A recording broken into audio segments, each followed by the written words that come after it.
And we're back. And we're back. Yeah, okay. Jo, Cheers. What do you guys say in Sweden? skål. Skål. Skål. Skål. It means bowl. Bold. Yeah, bowl. Bowl. Oh, okay, Yeah, it's a okay. bowl. Yeah, you're the second Swedish guy I met. Oh, we're not that many. Yeah, Yeah. yeah. And it was all in Vietnam. He was in Da Nang area. Yeah. But you've been here for 8 months. Yeah, 8 months. That's a long time. Did you do 8 months in Saigon, or have you done like a month of traveling, or like lived 2 months in Da Nang? Or I did like I think in Saigon about a good six and a half, maybe 7. And then I took 1 month to go to Da Nang. I actually overstayed my visa, so something that was supposed to be like 1 month turned to like a month and a half. And then I went to Japan for 1 month, and then I came back, and then just stayed in Saigon and haven't traveled after. yeah. Yeah. So yeah, altogether about 6, 7 months in Saigon. Yeah. Time is moving fast. Yeah, it's so fast. It's almost Yeah. scary sometimes. Yeah. And but like you mentioned, like to live here, and you have a few gigs of creating for coffee shops and creating reels. Yeah. How have you gotten those? So brand wise, like the coffee wise, so okay, so with the everything we talked about earlier about the changing and just wanting to like enhance the flavors and things like that. There's one thing I've noticed about business in Saigon is business transition pretty fast. Like one week, I mean 1 month you can have your favorite store or whatever you like to eat. The next month it could be out of business and it's turned to like a Korean chicken joint or like a A lot of like yeah, or like Korean barbecues come in everywhere. yeah. So it's like business goes in and out, and that's the same with the coffee shops. Is some coffee shops are like popular, and some there's no one in there. So my approach was I wanted to just do pop-ups, like host events where I don't have to pay monthly rent or anything like that, and then really hammer it to my target audience. So for the first year, we're going to be like, doing pop-ups at universities and like I like that idea though a lot because it's very, like you said, the pop up. And I noticed that I have a few friends who have cafes, and it's very important to be trendy. yeah, It's very important to have a viral video. yeah, Or the restaurants, like the Smash Burger place, Yeah. they put the story on how they made things, and that's how they got their customers yeah, flowing. uh-huh, It's because they had a viral video. yeah, yeah, and not everyone has the luxury of getting that viral moment. So really mitigating risk by just doing pop-ups for year one Yeah. and building up a natural organic fan base on that. And then I do have the luxury of maybe supplying some pickleball tournaments. Okay. Didn't think about it. It wasn't in the roadmap. But during the first pop-up, that's when I met Andre. Yeah. He was actually got done running with his partner, and he just was standing right there, like almost close to the pop-up. But I just went to go talk to him, and he ended up telling me some of the things, and then invited me to Re Club, and I ended up at the pickleball place. Yeah. So just getting out there. That's what I've noticed with the coffee. With the other gigs is I'm just pretty. That's why I like Saigon as well. Is community is really big here. Yeah. Like I can walk around. I know all the Vietnamese people on the block, from the elder people to the younger generation, Yeah. and I just feel very included. So what I was getting at was, I just like making funny videos here and there. So like on one of my videos is a spa. They're a spa, so I just wanted to make a funny video where I go in. Maybe the lady was cute. I thought she was going to have this conception that maybe she would, give me a good massage, and maybe something would happen after it. Make But something more happy. yeah, something more happy. And then a guy opens up the thing and say, "Oh, you need a massage?" It's something Yeah. like fuck. So just making funny videos is what I like to do. Yeah. And I have another friend, the barbershop. Someone owns a sauna, so I'm gonna start doing things like that. But yeah, that's pretty much how I get out there. It's just like get out there and just like go talk to people and be friendly and be genuine, and things just happen to attract. Yeah. Yeah. I, I think that's the number one thing is being out there and talking and socializing, especially finding people like Mike Andre with the Hamshoe Club, and you have this motion around you, and you Yeah. just basically piggyback on Yeah. all the motion around you. Yeah, literally. Yeah, Yeah. literally. And and I didn't used to be extrovert, or people like to say, or outgoing. Yeah. It was only through music when I built that extrovert feature, Yeah. because I'm really naturally an introvert. Like I used to be shy and things like that. Mm-hmm. I but I I feel like the saying of being introvert and extrovert usually becomes a part of being shy or not. And I think introvert and extrovert doesn't have to do that with that at Right. all. Maybe if someone has watched the podcast now, like the ones I've had, I've mentioned this maybe 2-3 times of the difference between extrovert and introvert. And I think the biggest difference is like how you gain energy, Yeah, not recharge. being shy. Because like Yeah. me as a kid, I was super shy. I was scared of my own grandma when I first saw her, and then I opened up, and then I became huggish. But I've always been extrovert, but Okay. very, very, very shy and very like thrown back, or I'd say it came very late for me being able to start a conversation, Okay. because I had this period where I switched schools when I was like 12, 13, and before that, like I didn't know how to talk to a new person. So the first year in this new school, because the principal said something great. It was like, hey, you're switching schools. No one knows you. You can be someone totally else. Okay. You can switch your personality Yeah. totally and be someone new and try something new. So I tried it. I tried being more social. I was so bad at it. I did so much, like I couldn't start, instead of call conversation saying hello, I did like, I remember I did this thing called boop, I did call it boop head. Boupe. And I just did this on someone's head, like annoying shit. Oh, Like I you just used like to boop head and then I ran away like a fucking No, idiot. that's crazy. That's how I kind of started the conversation, because I didn't know, like I didn't say hi or something. And I did that for a couple of months, I think, feel like. And then there was this one girl, like quite cocky girl, a little bigger also, like not bigger this way, but just she grew faster than most, Okay. so she was taller than me. Like said, hey dude, what the fuck are you doing? Like you're so annoying. Like put me in my place. And I was like, and she did that to me as well. I'm like, this is really annoying. Shit, I've been doing this for months. Oh shit. And I'm very thankful for that, because after that I stopped, because not really because I got scared of her. Of course she scared me, but it was more like, shit, this is fucking annoying. We would Yeah. want to talk to this motherfucker. Yeah. And but in all of that, I was still an extrovert. Yeah. Because it comes down to this where if you're an extrovert like me, I start my day with a little pouch of coins. Usually I have one or two in the beginning. Wait, what? So me being extrovert. So how I explain the simple difference between extrovert and introvert is, you have this little pouch of money, Okay. say coins. I start my day with one or two, Okay. and I meet around a stranger. I'll take one coin. I'll fill Okay. my pouch. The coins represent the energy. Okay. And I'll take one coin. And then I meet a good friend. I'll take 2 coins. Okay. And then I'm at the gym. I've spent a few coins because I'm tired. And then my best friend comes in and he says, let's go, bro. And I get like, fuck yeah. And I get 10 coins and I get some Okay. energy. Like, I get energy from people. Okay. Even how tired I am, I'll still get energy and be able to be social. While an introvert would start your day with 10 coins. The first person you meet maybe spend 1 coin, and then you meet this annoying person. You don't like him at all. You spend 3 coins, and then you meet a good friend. It's half a coin, because if you like him, it's easy going. Yeah. But on some time during the day, you run out of the coins. It can be one asshole you meet at lunch that takes all of your coins. Yeah. So at one, you have no more social. And even if your best friend shows up, you're still like, I can't talk. Yeah.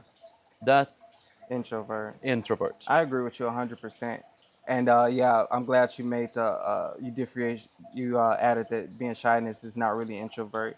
Yeah, it's about how you recharge. Yeah. So in my early stages, after high school, because you're always surrounded by people in high school, but like I like solitude, and I get my energy from being alone. Yes. So yeah, okay. So you can correct me if I'm wrong, but yeah, even to this day, I still like to be alone and get my energy like that. I guess I'm assuming the extrovert feature is being able to go out and talk to everyone here and uh, feel good about it. I mean, is that what just being I outgoing? mean, you still get because you still burn energy, Mm-hmm. not your like social energy, but you still Okay. burn energy. So like Okay. I'm extrovert, but yeah, I need peace and quiet Okay. when I go home and sleep because I spent all day Mm-hmm. talking to people, going to gym, doing Mm-hmm. pickleball, like doing the podcast. Everything takes energy. Mm-hmm. But even when I'm like at my most tired and someone said like I'm at home and someone's wanna come over, Uh-huh.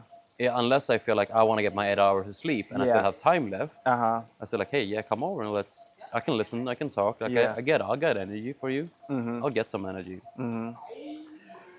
Okay. And I mean, would it say it's compared to you? You would be like, um, mm, I definitely get my energy more now, but I definitely like my alone time. I mean, there's a thin line where it's a lot of similar, like a Venn diagram. It's a lot of similarities yeah, too. It's maybe like one or two extra things that might be different, but that's why they came up with the word ambivert, yeah, which is exactly. both. So at this point, I'm Have to just like an ambivert. have to include everyone. Hey, cat, you Yeah, want to eat a koi fish? I want like he might bite you. He a feisty. little more feistier. It's a Yeah, darker cat that walks around. He's more nicer. yeah, looks nice though. Good home. So, what plans do you have for Saigon? I know you have the podcast. Yeah. Are you like into anything else that sparks your interest? There's a lot of things right now, but I have no more capital to Okay. start anything more, Okay. and I've failed at a few things, Mm-hmm. and I do want to see more of the world. I have a few things I want to check off, so I do Mm-hmm. want to go to Australia and work. Okay. And my visa for Australia, I applied for about a year ago, Okay. and you have about 1 year to enter Okay. to have a year in Mm-hmm. Australia, Uh-huh. and that goes out in March. Okay. So I'm heading to Australia beginning of next month. Okay. So Next month. yeah, I have like 3 more weeks here, and then it's time for me to go. And then you going for 1 month. Are you and then there you I working. kind of want to get work experience in areas where I would never be again. Okay. Like the Uh, oil rig. I'll be down for oil rig. Yeah, definitely. Heard they make good money Yeah, down they there. do. Yeah. But I would also like love to try to be a waiter. Okay. To improve my conversation and Yeah. improving my sales. Uh-huh. Like I used to work as a product manager within solar panel and battery installation stuff like that. So everything Okay. within solar is so easy to get a job for me. Mm-hmm. But I kind of want to get a sales job Okay. because I want to get better at sales, Yeah. just the communication part. Yeah. So I'm not really, yeah, the money part is one thing, Mm-hmm. and then gaining a capital to invest in something else in the future, and Okay. also more of my travels Okay. is one thing. Uh-huh. But I really want to get that, do a thing I haven't done before. Okay. Because I also have no consequence right now. Mm. I don't have kids. I don't have a Yeah. apartment at home. I'm like, it's just Yeah. me. And if, say, in 5 years, Mm-hmm. I have an apartment or a house, or I Uh-huh. have something more, and I'm connected to something, and then Yeah. I also have to pay those bills. Yeah. Yeah. So now you just like free and you still in that. You can just move up and move and things like that. Yeah, I can take some bigger risks Yeah. without. I can still take big risks in the future, but now they have the least amount of consequence. Yeah. Yeah. Yeah. I'm with you with the big risk. I kind of dialed it back a little. I'm a big risk motherfucker. Yeah, I know. The black sheep, of course, But- quitting college and then Yeah, heading yeah. out. But it's just like some of the big risk opportunities I do are, as in, it's volatile. So like, example is trading. Yeah, Like trading options or futures. Yeah. You know, one day I can make 600 USD in 10 minutes, and then the next day I make 400. But then the third day I lose it all. So it's just like the money I started with, I fucking lost that, and I didn't even keep the profit. yeah, So things like that, where it's like I'm risking a big amount of money, and then like it can like go either or 50-50. yeah. I'm dialing back on that just because I'm approaching 30, and it's like let's just be a little more smarter. So Yeah, and I do think you can do like some things you can kind of push, Mhm. like stocks. Like part of it is trying. Yeah. Like I've done the same thing. uh-huh.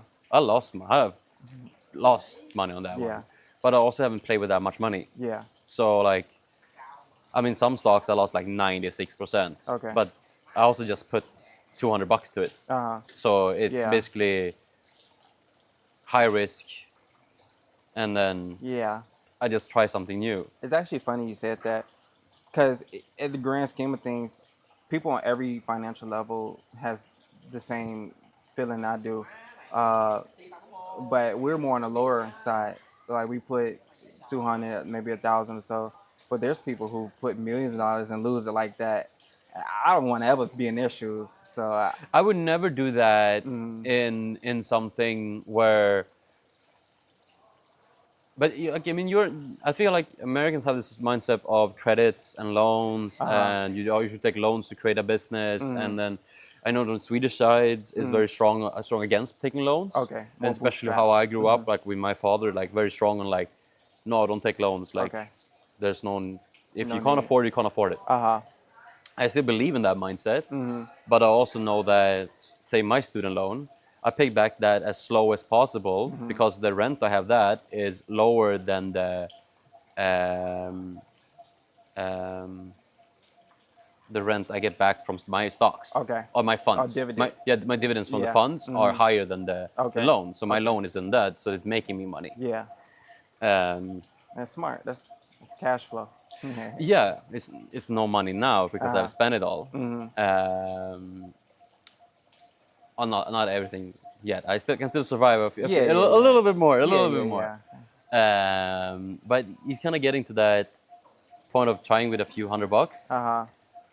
and I'd say if I get if I save up and do like 2 good paychecks Uh-huh.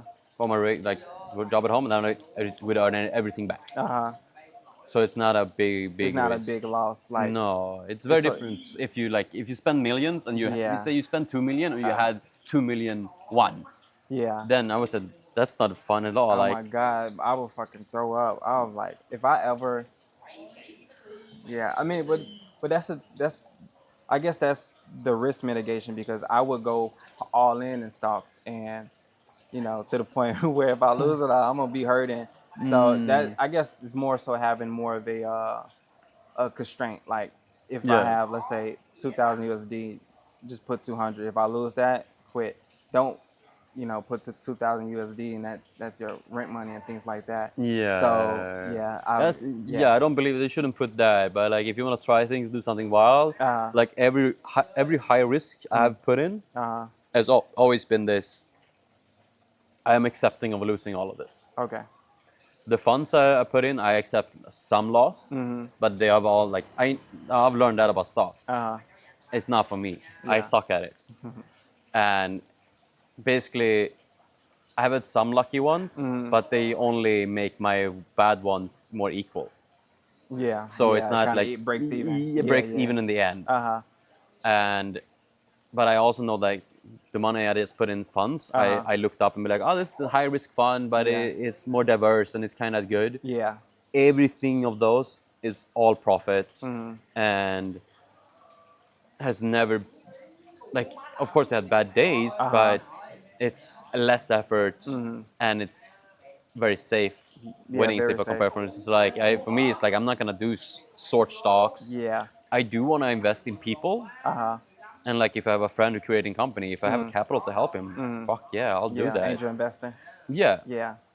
and but if I invest 1 million and I only have like 1 million, Uh-huh. then it's something I have to really believe in. And stocks Yeah. is not that thing. Like Yeah. it's something that I believe in more than money. It's like this is a good thing, Mm-hmm. so Yeah, it's because worth investing. stocks is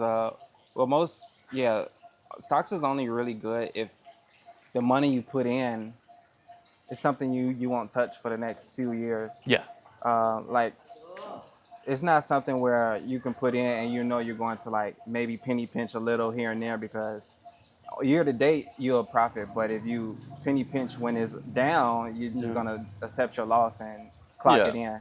that was a little bit annoying with this actually, because my trip here was a bit spontaneous. I knew I wanted to travel, and I thought about doing this year actually.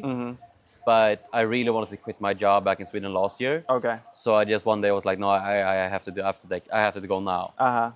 And then I also wanted to sell like most of the things, and I tried like, oh, I shouldn't sell this. This will go up soon. But like I'm running out of money. I have to sell it kind of now, and then I had to sell it before it went up, which it did. Yeah. Which is sorry, like I feel like I wasted some money because if I had more capital, I would wait and just leave it, just basically forget about it. But then I was like, I can go home early or sell it. No, it's not enough money for me. Even if it went up 100%, It's still not enough. it's still like just it's a one extra paycheck. Yeah. It's not enough for me to go home for. So what's your origin story on getting you to even is this your, how many countries have you traveled to? I have no idea. Maybe around 20, 30. God damn. It's so, I think it's, I was just talking to my Italian friend earlier about countries, and he said he hasn't visited a lot, and he said about 30.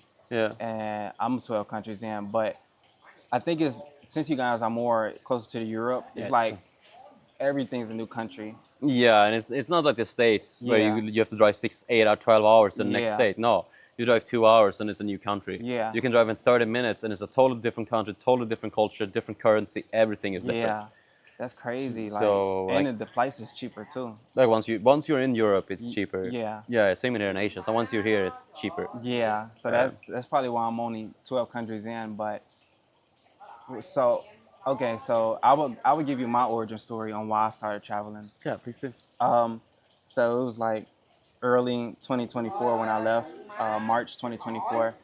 I initially went to Japan because I was talking to this girl online. I had a friend, a Japanese friend, who introduced us, and we were talking for about 8 months. So I just wanted to see her, and I've been wanting to travel. So I just had 2 reasons, but you know, love and girls are always the bigger reason. So I went there, and it's a Nepalese girl too, by the way.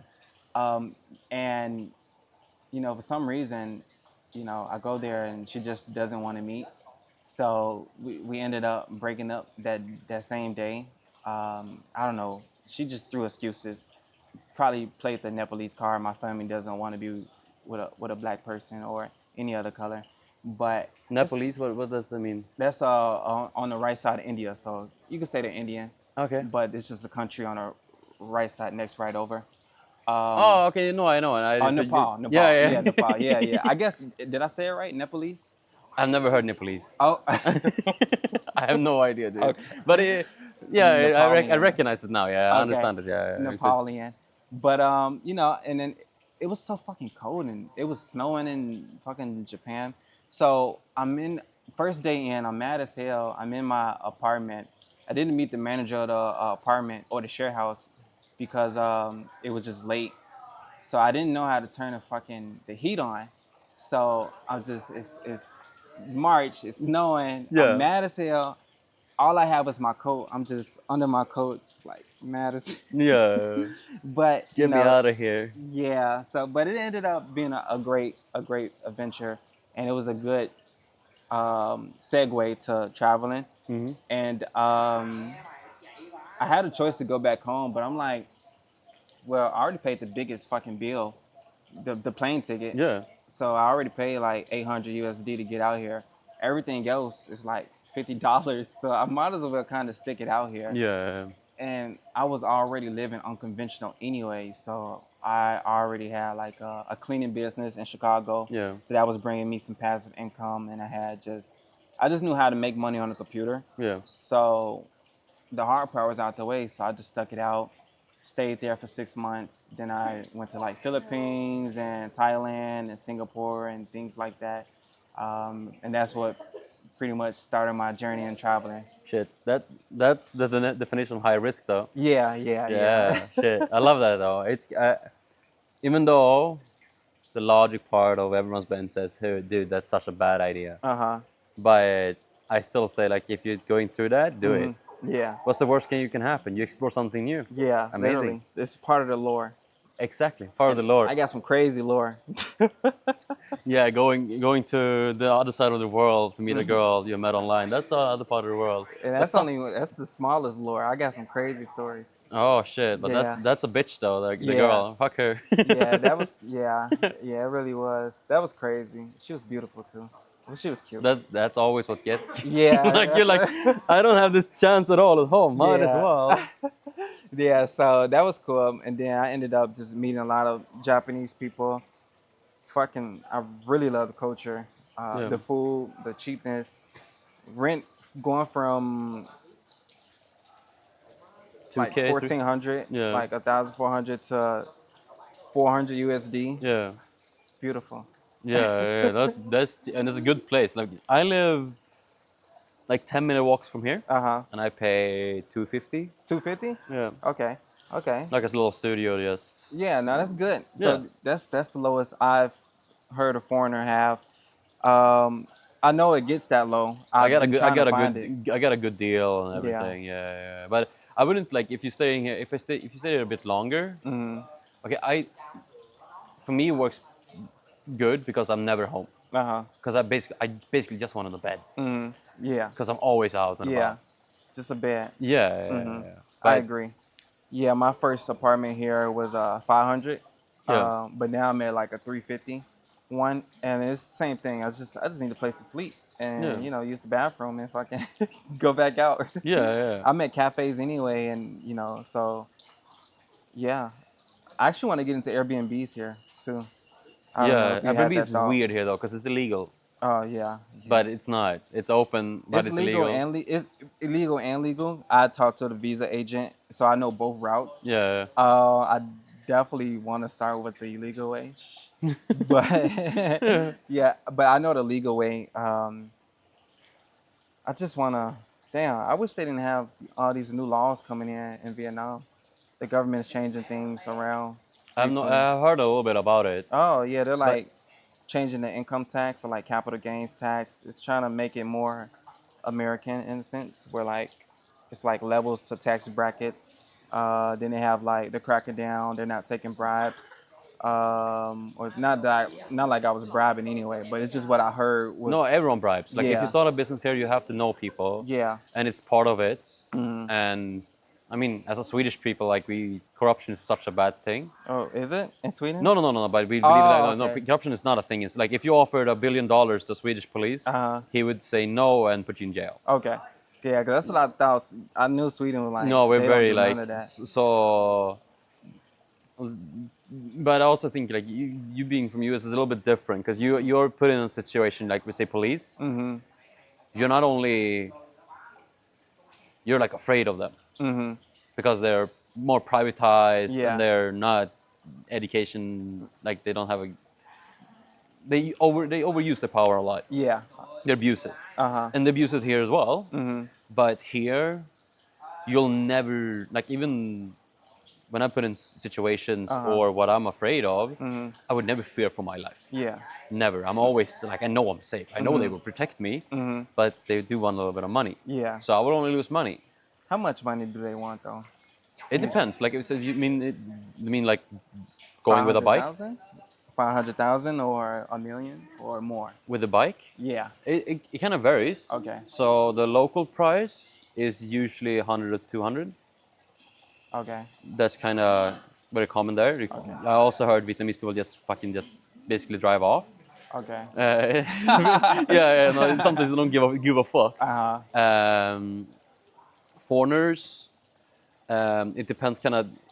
So if you want to get a bike here, Uh-huh. the recommendation that I've heard, if you want to avoid things like that, especially because we don't, you and me, we stick out. Yeah. If we're on a bike, like Yeah. that dude looks way too big to be Yeah. Vietnamese on their bike. Uh-huh.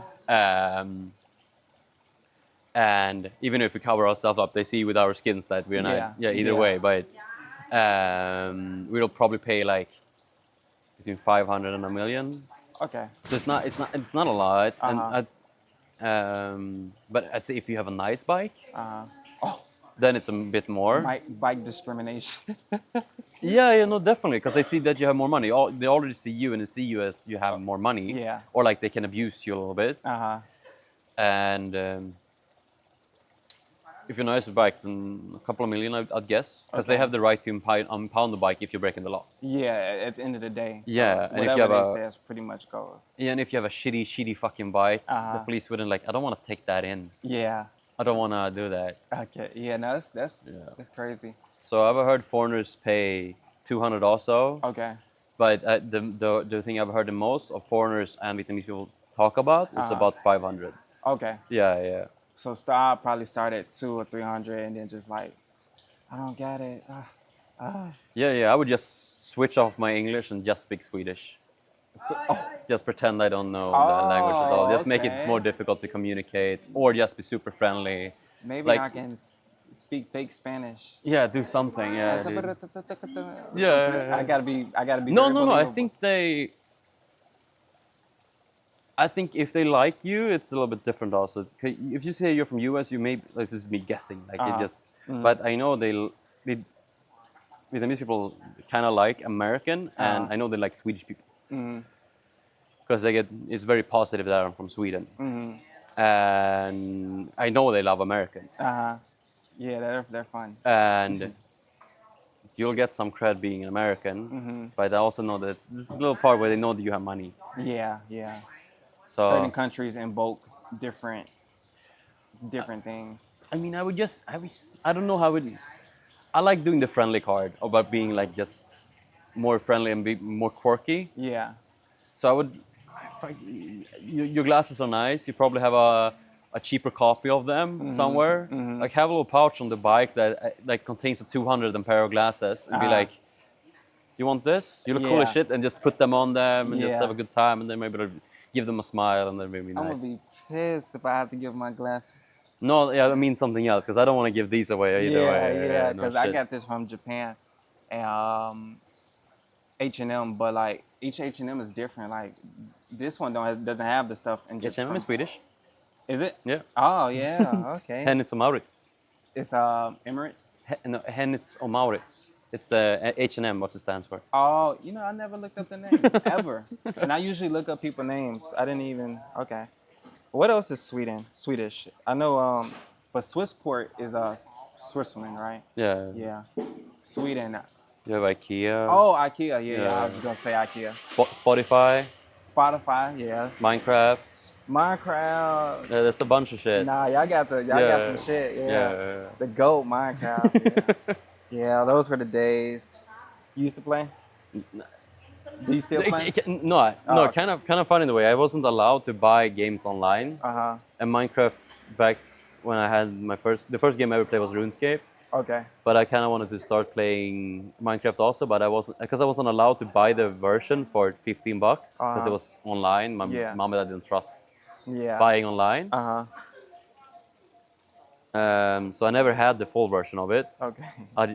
But it's kind of like I wasn't allowed to have Minecraft, but so I mainly played Modern Warfare. Like I love Modern Warfare, but yeah, that's crazy. That's a crazy Yeah. restriction on you. Yeah. It was the opposite of me. I was able to play Minecraft and Modern Warfare, but not GTA. Yeah. But yeah, nah, Minecraft for the days. So yeah, Sweden has. They're hitting at every industry. Well, they have notable brands, and they're all different industries. So that's cool. Yeah. You know who else is secretly like smart in a sense, or like very good? The Ukrainians. They have some good companies out there. Yeah, they are like I don't know exactly which one, but I also know they're like usually those like it's also Poland. Like I feel like they're less unknown. Yeah. They feel like I think people view them as a country that is poorer. Poland or Ukraine?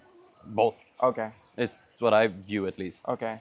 In some parts, yeah, of course, but some parts of Sweden as well, some parts of America. Yeah. But what exists out of Ukraine? Well, actually, it's funny. Same thing. I actually can't. There's only one thing I know, but I can't name anything else. But I have looked up like the top brands, and I was surprised to see Ukraine in a couple spots. But they made Snapchat. They made Snapchat? Yeah, Ukraine. Okay. Yeah. That's I a thought big that was- fucking deal, though. Yeah, I was like, they made Snapchat, but they made other things. I just can't remember. But I was like, okay, well, I think Ukrainian people are smart, or not Yeah, smart, but like they can create great brands. You know, yeah. like No, I have a. 'Cause I used to work as a product manager, and uh one of my biggest fuck ups huh, as on my one of my projects uh-huh, was like a mid-sized project. mm-hmm, It was an installation of two ferroamp, like you don't understand the language here, but mm-hmm. two ferroamp inverters with 48 kilowatts of battery, and like Okay. okay, this adapter thing that converts solar energy to energy you can actually use. Mm-hmm. Two of those biggest ones you can pretty much buy from this company, Uh-huh. plus the possibility of installing batteries later to them. Mm-hmm. And then 165. I mean, I still remember this project quite deeply because damn, it was a bad one. Uh-huh. 165 solar panels on the roof, Uh-huh. and I'm doing things on high tempo right when Mm-hmm. this happens. So I have 3 teams from 3 other companies working on 3 different projects, and Mm-hmm. then this fourth one come up with basically a relatively new team. Okay. And let's say my role, I handle everything from customer relationships Uh-huh. to logistics to material to how we install things Mm-hmm. to quality controls. Everything is under my responsibility. Mm-hmm. And this newer team from this one company called MP something. Mm-hmm. I've tried 2 villas with them, Mm-hmm. and they were decent. Some small adjustments, and that's Mm-hmm. very common. Like okay, we could do this, but nothing like oh shit, this is so wrong. It's like, Uh-huh. yeah, we could have done this better. It still, like, approved, Uh-huh. but an improvement to this would be to do Yeah. this. So I kind of like checked them a little light before this surprise, like more hop in big project that I just hopped Uh-huh. onto them. And what I didn't know was they put up other people working on this project that installed the other ones from this company. Mm-hmm. And I wanted to be there the first day. Mm-hmm. But when I was heading out to there, I got a puncture in on my car, so I couldn't Uh-huh. head out to the project and see them set up the safety rackets and everything. Mm-hmm. So I was like, I can't go today, Mm-hmm. shit. And I have the rest of my time is like super tight because I have this 10 other projects ongoing at the same time. Yeah.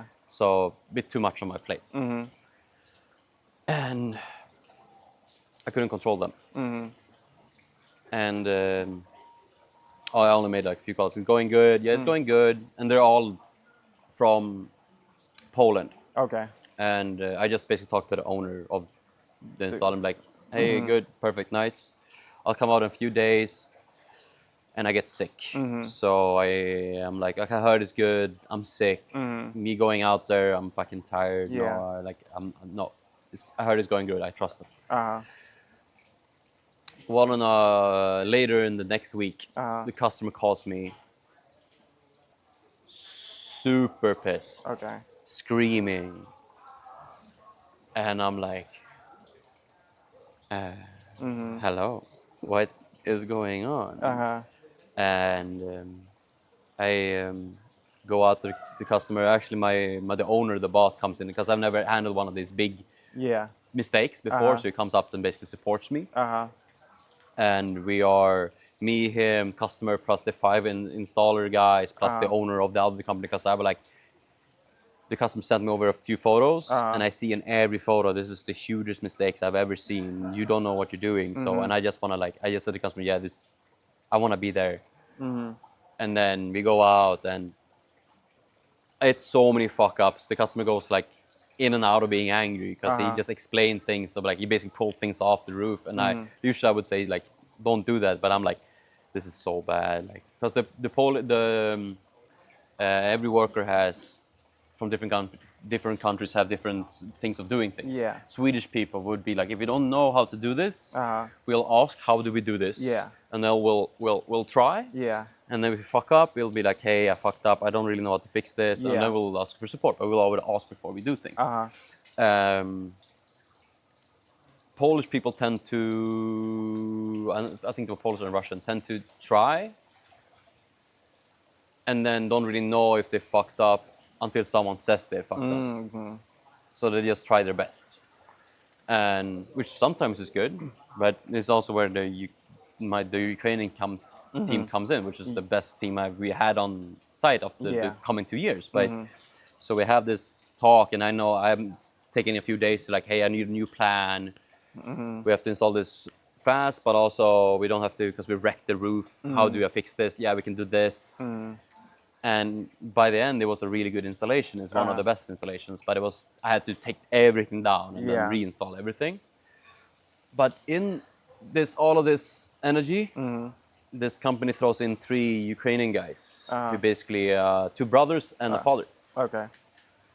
One, the son was like high education. His English was great. The other son couldn't speak a word, but he was very kind. And the father was always curious.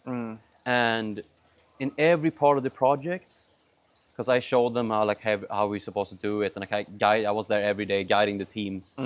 It's just basically teaching everyone. But they were there for every screw, like good questions for everything. Like, why do we do? Like, they really wanted to learn and understand the system.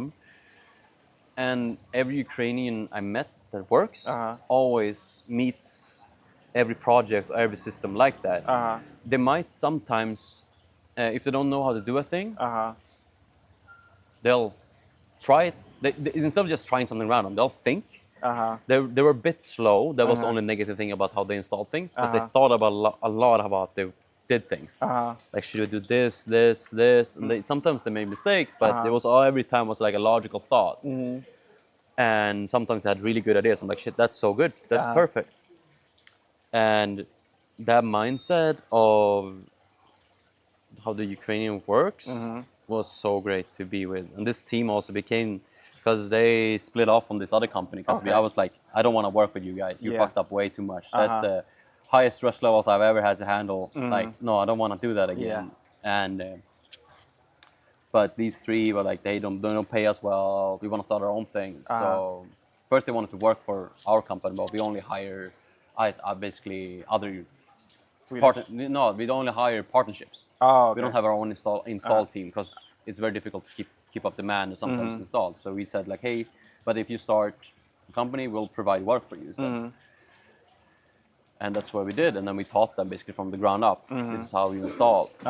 And no shit, they were the strongest connection I've had with teams within the solar panel in the industry, and they were so good. And they also, I miss them. They're kind of nice. We had a good relationship. Ate a bunch of lunches together.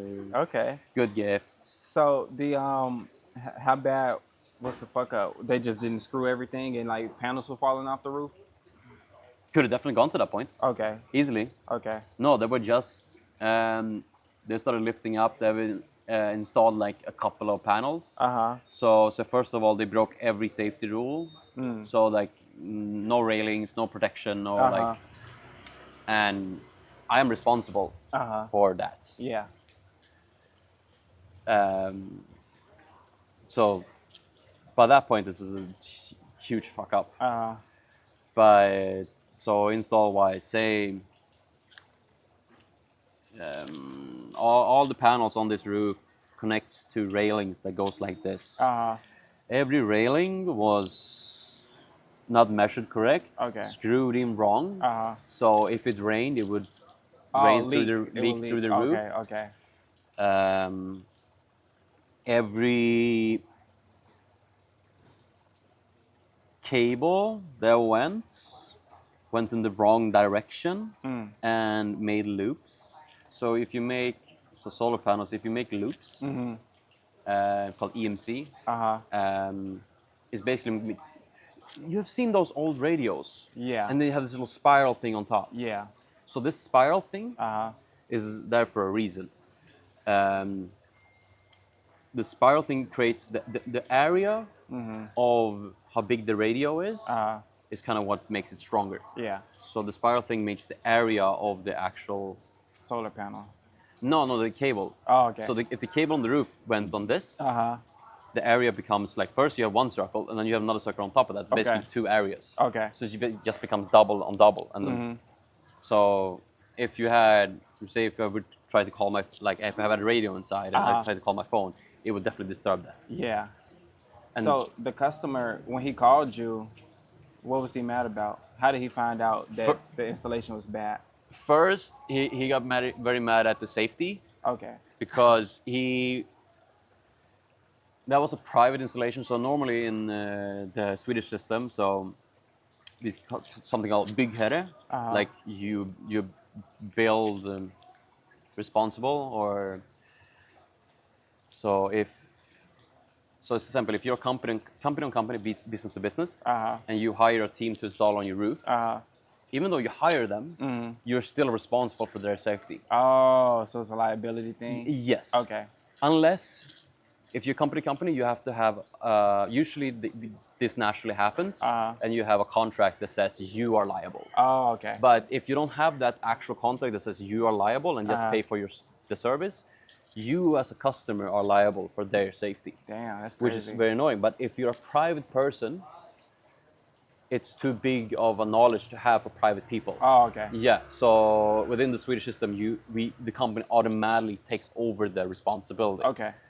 Because otherwise, too many customers will miss that point, and then will be not good thing. Yeah. So I already knew this, but he didn't know this, and he thought that he was responsible for that. And so he got very mad at that. Yeah. And then he started seeing things, and like, so one thing is like, because it was on a farm, you have to make it so the cables can't be bitten through by rats and stuff. Be safe for everyone around. Because otherwise, if a rat comes by, first the rat dies. We don't really mind that, but it will create fire. Yeah. It's not a good thing. Yeah. So you have to protect all those cables, especially on an area that looks like that. Damn. And nothing worked. And the only place that Nothing worked.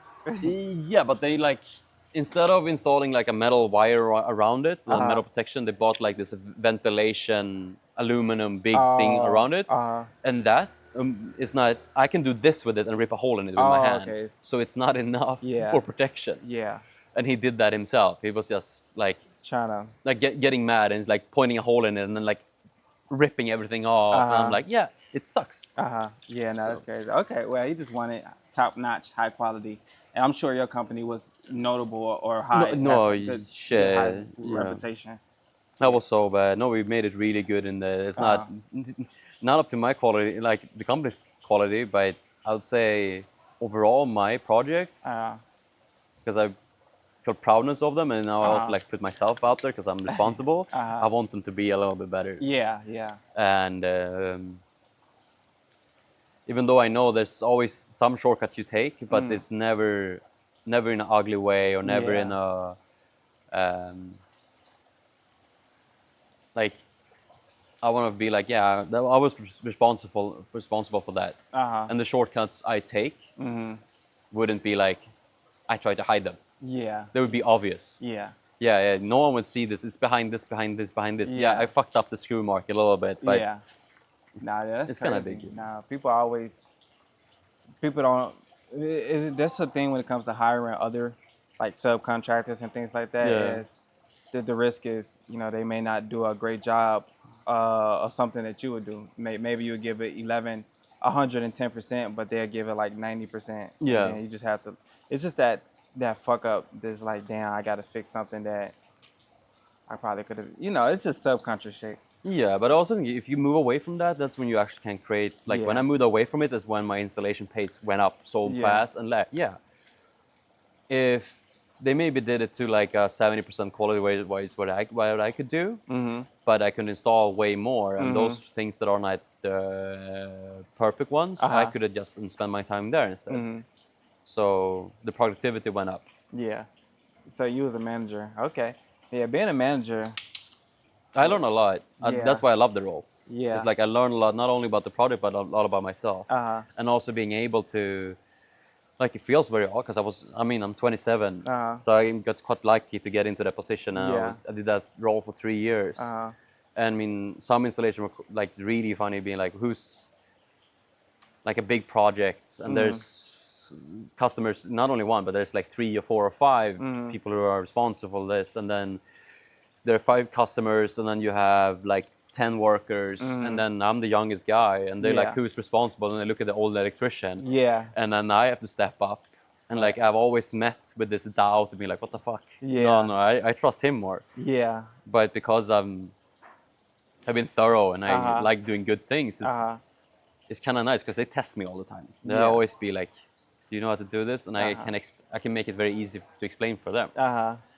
Yeah, having a young face, they just be surprised, especially when you command like 40 and 50-year-olds, or 30, 40, and 50-year-olds. Some and you're don't like want to 20. take. Yeah. So usually, I think, but you have to use it also. Uh-huh. Like I do have to talk a little bit like I'm still the dumb one. Uh-huh. Like they're still my master, and I'm just kind of helping them. Yeah. But it's also my role. So I'm not. I like, say the electrician. By the end, I could do that type of work. Uh-huh. But it's different. For me, a project, I can do the same shit as he does, and definitely same quality. Sometimes even more. But for me, it will take 2 hours, while him take 1 hour. Yeah. Because he does that every day. So Yeah. I would rather have him to do it, Yeah, and I'll then- get 2 guys, and Uh-huh. then I get 4 hours work of done for 2 hours. Yeah. No, like for 15 minutes. Yeah, no, I agree with that, especially when it comes to that horsepower and stuff like that. Well, I like to call it manpower. I mean, yeah, manpower. So I always go with the more efficient. But you left that company. That's the most recent company you left before you came here? Yeah. Okay. Like, fuck that. It's very high stress, Okay. and I did feel like I wanted to try something new. Like, but I also felt this urge of once I do things, I really want to do things a lot. And if I started another company, I would want to spend my energy there. And I Yeah. knew I was going to leave travel next year. So it's kind of, like if I started a company in Sweden, I would always feel like, but if I start this and it goes well, I don't want to stop. Yeah. So I almost felt like it was my last and only opportunity to truly be as free as I can be. Yeah. So might as well go now. Yeah. And I mean, I did really like the way you started your travels, because it's yeah. kind of. But did you like traveling before, or had this? It was. I always wanted to leave the country. Yeah, I always had a dream of traveling outside the country, Yeah. just because I don't know. I deserve to see different things. God damn, I'm tired of looking at it from a TV screen or a phone screen. I want to see it for myself. Yeah. But I had in 2022 is when I had first started traveling within the states. Yeah. I was able to go to all the major cities except Miami. But I just thought it just has to be, the world is more big. It's just on a grander scale. So Yeah. shout out to the girl for at least helping me make the No, the fuck step her, but faster. thank yeah, her. Yeah. Like, yeah. thank you for pushing this. Your beauty pushing this guy out of your US. It all the dots connected. Yeah. So that's good. And then I'm glad I've just been sticking it out. I haven't been in America for 2 years now. So I do want to visit this summer, but I won't I won't stay there. I just come visit and then leave. So you feel like, do you feel more at home here, or I feel more at home. I just feel like my traveling isn't done yet. you maybe don't feel maybe more home, but you feel more free? Yeah, I feel more free, and I just feel like, and I do believe like when you do like start having children and things like that, Your you priorities. travel. Yeah, you travel less. So I kind of want to get it out the way. Yeah, same. As soon as possible. And that's not to say I'm gonna take them out the country, but those first few years, I'm not gonna have my baby crying on the airplane and knowing everyone else. So But I'm also different. Like traveling solo is so different from having like, even my close friends I don't want to bring along, because like I know I do some wild shit, and if I hop on this random fucking truck, I don't want to feel responsible for someone else, even though they're down to do the same wild shit or sometimes even wilder. I would feel responsible for them if something happened. Yeah. It's like I'm the reason they're there. Yeah. So I don't want that. I risk my life. I'm okay with that. But yeah, Risking someone else's, I like that. That's not my. I like that. It's funny because speaking of children, I was outside eating with I don't know if it was a date or a friend. Yeah. Oh, it was just a friend. And some lady came to us. She wanted us to. She was like, kind of on the poor side. So we bought her some pho for a gal, but she had a kid with her, and then she ended up wanting us to adopt her, the kid. We didn't follow through with it, of course, but in my mind, do the rest of the day, I was fantasizing, or I was just imagining like how it would be having a kid, you know. Yeah. And I thought it'd be cool, nice. No, but I dream of the day where I have kids. Like my Yeah. favorite, like one of the question I asked you before, like what's your that was a good question to get to learn you and like learn about you. My question for me would be my favorite compliment. My favorite compliment is like you'd be a good father. Oh yeah, I love that. yeah, that'd be a dope. Yeah, and then I kind of long for the day where I feel that I've done a few wild shit. I have a little stable ground. Maybe I'll still be me, be doing risky stuff, but I have this something I can pour more love into. Yeah, this pride and joy just following you around. Yeah. It's funny because I want a kid, but when I imagine myself traveling with my kid, I just wanted to be me and my kid and just not the wife. Just stay at home. No, but I mean, I understand. Yeah. especially when you like watch anime a lot. There's these The weird duos. dynamic duos Yeah. that I just want to duel with either my son or daughter, and then like the wife could just be chilling. But I know it's going to be really hard. She's gonna want to. You have two kids. That's perfect. One for the Oh wife. shit! She almost fell. One for the wife and one for you. Yeah. Doing wild adventures. Yeah, like take your. But isn't this like I really long for the day of because now we're making connections around the world. Yeah. And I do say all the goodbyes is really starting to hurt me. But I have every place I've been to. Because I mean we're both friendly, inviting. We meet people, meet families that we are in 10 years. Say I have a kid, or say 20 years. Yeah. And he's 15, 18. I can be like, hey, let's go to Vietnam. Let's go to the bushes. I have a family that would invite me. Literally. Let's go eat with them. Anywhere. Know how to survive and not. Same with you, with Japan. Like, think of your friends you got in Japan. Yeah. And be like, in like 10 years, your son is 7. Be like, hey. Yeah. Let's go get some good memories for your childhood. And even that, and then on top, or even if I couldn't make it, be like, yeah, go over there. I have some friends that meet you. Yeah. Like, provide and look out for you. They all be like 30, 40. Yeah. Yeah. So no, that'd be fun. Let me just double check one thing because I know I'm low on battery, so it might die.